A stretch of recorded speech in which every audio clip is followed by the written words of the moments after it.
Hello, my Scorpios. Welcome to your January 2023 horoscopes with me, Terry Hunter. I'm an intuitive astrologer, Reiki master, empowerment coach, and angel therapy practitioner. These videos are based on whole sign Western astrology. So this is based on Scorpio rising, moon, sun, and stelliums. A stellium for me is 3 or more personal planets in one sign or house. The personal planets are the sun, the moon, Mercury, Venus, Mars, Jupiter, Saturn. These planets indicate a soul's intention when they're clustered together, something your soul wants to walk through in order to evolve to greater heights and greater powers of co-creation in this lifetime. So when you're checking your horoscope, first check your rising, then check your moon, because the moon represents your emotional body. And I believe wholeheartedly that the human absolutely manifests on their emotional body. Their emotions indicate their thoughts and what they believe about themselves. So let's jump in. Scorpio. The first thing I want to talk about is Jupiter's re-entry into Aries. That took place on December 20th, 2022, and it will stay in Aries until May 15th, 2023. This is in your 6th house of work, service, and health. And Jupiter's re-entry is going to bring an opportunity for expansion, for knowledge, and not just mundane knowledge, but a heightened sense of knowledge that is commingled with your intuition. Scorpio is quite an intuitive sign, and it's a very psychological sign. So I think what you may hear in the 6th house is see that as you are authentic to your truth, to what you need, when you're standing in the real high vibrations of what Jupiter has to offer you and what Scorpio has to offer as an energy, then you're able to capitalize on this. And it could very much bring wealth in the work sector. It could bring a teacher, a guru, a master of some kind into your experience, or take you from feeling like I don't want to say an apprentice, that seems a little bit junior, but taking you to a higher level of prowess, of expertise, of knowledge in your field. There's a real opportunity to make more money. I think part of it is also kind of being dictated by if you're in a career that is honest and authentic to your truth and your heart. If for some reason you're in a career that's challenging, but it's been up until now providing resources for you, you may find something different altogether happen. You may choose to renovate that area of your life. But for now, I think that there's an opportunity first to get your stress level down, okay, to see where there may be where either you're feeling overly responsible for other people and their livelihood, or you are hoping that, you know, you're the employee and you're hoping that your employer is going to show you appreciation is the word I want to use. Mercury and Mars are both retrograde as we enter the new year. Mars is retrograde in your 8th house of transformation. So this is kind of playing with me with the potential of changes within your job, but also changes in the way you're thinking about things and how you're communicating with other people. Mars will go direct in Gemini on the 12th of January and stay in Gemini until March. So you are experiencing how you're landing on other people. Scorpio is a very powerful and intense sign by nature. It rules large sums of money. And so when Scorpio is aligned to their deeper truth and willing to be brave in their psychological obstacles and then dig through them to the outcome of what you want, you have the potential to create great bounty for yourself in this life experience and in the years to come, while other people may be struggling. Because again, there is a sense of tenacity that comes with the Scorpio energy for me, a sense of not giving up. And with Mercury retrograde in Capricorn of your third house, the third house represents what I think, what I speak, it represents my everyday activities. Now we superimpose the Capricorn energy on top of that. And I think this also, again, is going to talk about how you make your money, how your work day, and all of those things together commingle to your health.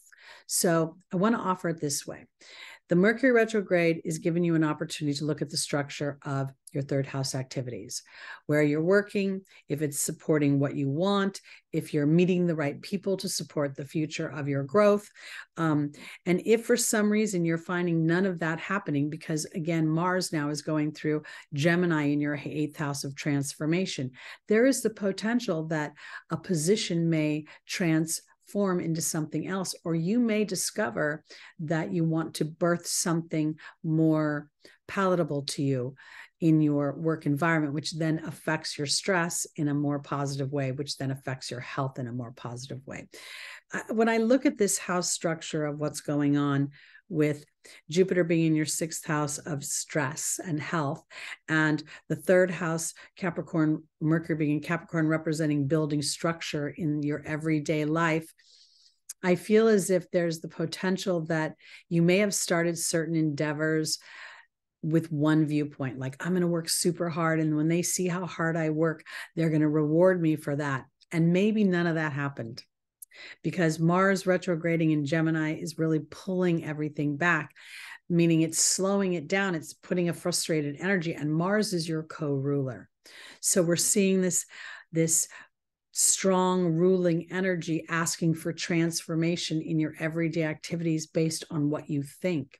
And as you dig deep into what do I think and where did those beliefs come from, and are they still current, and are they mine, or did I inadvertently inherit them from my everyday activities? The 3rd house also rules our siblings.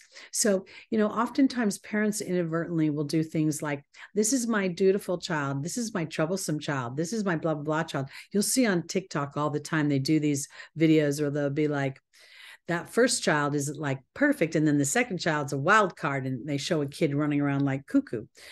I say all of this because I feel like, Scorpio, this is an opportunity for you to rise like the phoenix, to really take Jupiter's energy in your 6th house of work and health and claim yourself in a huge way. And when you claim yourself, your wants, your desires, and then you just slowly take one methodical, intentional step forward, you will start to see the universe opening doors for you at maximum speed. And I say that, I don't even know why I'm saying speed. It's like I'm being channeling right now, because it feels as if you've got a lot of power stored up. And once that power is released, it can manifest very quickly. On the 2nd or the 3rd, depending where you are in the world, Venus will enter Aquarius. This is your 4th house of home.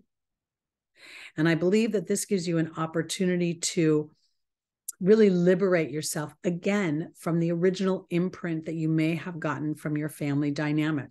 I don't think that it has to be negative per se, but if it isn't aligned to the version you have of yourself or what you want for yourself, this is a great opportunity to feel a sense of individuality and a sense of genius.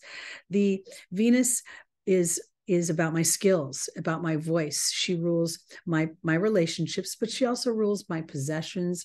She rules my self-worth as a result of my upbringing and my family history. So here, Venus entering Aquarius gives me a whole opportunity to renovate that, and not with resentment and anger, but rather just an opportunity to be like, wow, that was then. And that was those people's influence on me. And now I get to rewrite that story on my terms. And Scorpio is really good at doing that. On the 6th, we're going to have a full moon in Cancer. I'm going to do a separate video on that. But for now, I just want to quickly say Cancer is your 9th house. Jupiter naturally rules the 9th house. So here we're kind of seeing this interwoven conversation between all these planets that don't necessarily appear to be having a conversation, but yet they are, because everything within each one of their individual energies is aligned to a similar dynamic. So this full moon in Cancer is, again, kind of going with Venus moving into Aquarius in your 4th house. You're going to have this review of your self-worth as a result of liberating yourself in some way. And then this full moon is going to bring an epiphany in that same sort of genre. Cancer representing the home environment, representing the nurturing, representing your intuitive body and the relationship you could have potentially had with your mother. Now, on the 21st, we have a new moon in Aquarius at 1 degree. So we've got the sun, the moon, Venus, and Saturn all in Aquarius. This is the 3rd new moon in a row at 1 degree, super significant. We'll have one more in Pisces at 1 degree, and then we will have the Aries new moon at 0 degrees, the critical degree on the world axis. These first few new moons are really setting the stage for what will happen when we go into that Aries season. So you giving yourself an opportunity to, again, take that Aquarian energy, 4th house, liberating yourself and planting seeds for a new home life or an improved version of a home life or a home life that is more aligned to your hopes and your dreams and of people supporting those hopes and dreams. Finally, at the end of the month, Venus will move into Pisces, which is your 5th house. Venus loves being in Pisces. This is where she's like brought the nicest bottle of wine. She's brought her own little poo-poo platter. And she's like, okay, I'm here, let's party. And she says it because she's with her best friend. It's where they play music they love and they jump up and down and talk about their hopes and dreams together. And here it is in the sign of compassion and empathy and spirituality, and in the house of creativity and children and enjoyment and pleasure and hobbies. So I think the end of the month, and I'm getting chills everywhere, Scorpio is going to feel a little bit lighter, a little bit more intentional and lighter and driven at the same time. It's almost as if this puzzle piece clicking into place about what you want for you and this reconciliation that you've done about how you've been of service and how you've been influenced by your home life has given you an opportunity to rewrite the story and then to take the powerful and intense inner knowing that you have and transform your life. I think it's really, really going to be pretty great. But it's not for the faint of heart. If a person is waiting for someone to come in and put on their cape and save them, it feels like a challenging road. But here, when you go into this idea that Jupiter re-entering Aries gives you an opportunity to be brave in whatever has enslaved you, mentally, physically, within your relationships, where you've been of duty and service to another out of balance. And that has propelled you into wanting to think, how can I restructure how the permissions I give myself? And then as you implement that, I think that there's magic that can happen for you. I really do. And I really want to offer it this way because a lot of the structures around our planet are going to appear to be crumbling. They're going to appear to be times of vulnerability for us. But it's really when we're looking to the old structures to provide security. As we move forward and we're willing to be the pioneers in our own life, to put ourselves in a situation where we're betting on our game, my talents, my gifts, my contribution does matter and is valuable. You will feel and see and experience material bounty. You'll see it in your bank account, you'll drive it on the roadways, and you'll hold its hand when you're walking to dinner at that nice restaurant. So enjoy this kind of quiet beginning of the new year, giving yourself an opportunity to assess the direction you want to move forward and to put some intention, a little bit of focus on it. And I think you'll find it's going to be a very powerful year for you in a good way. All right, Scorpio, I'll see you next month. Oh, and please join me on Sunday mornings live at 11 a.m. Pacific time for Traversing the Transits with Terry. That's where we get the angels' advice. We do readings for each one of the signs, and we get the angels' advice for moving forward in the specific transits for that coming week. So I'm going to resume those on January 11th, the last broadcast of the 22 year 2022 will be on December 18th. So I look forward to seeing you on Sundays. Peace out, Scorpio.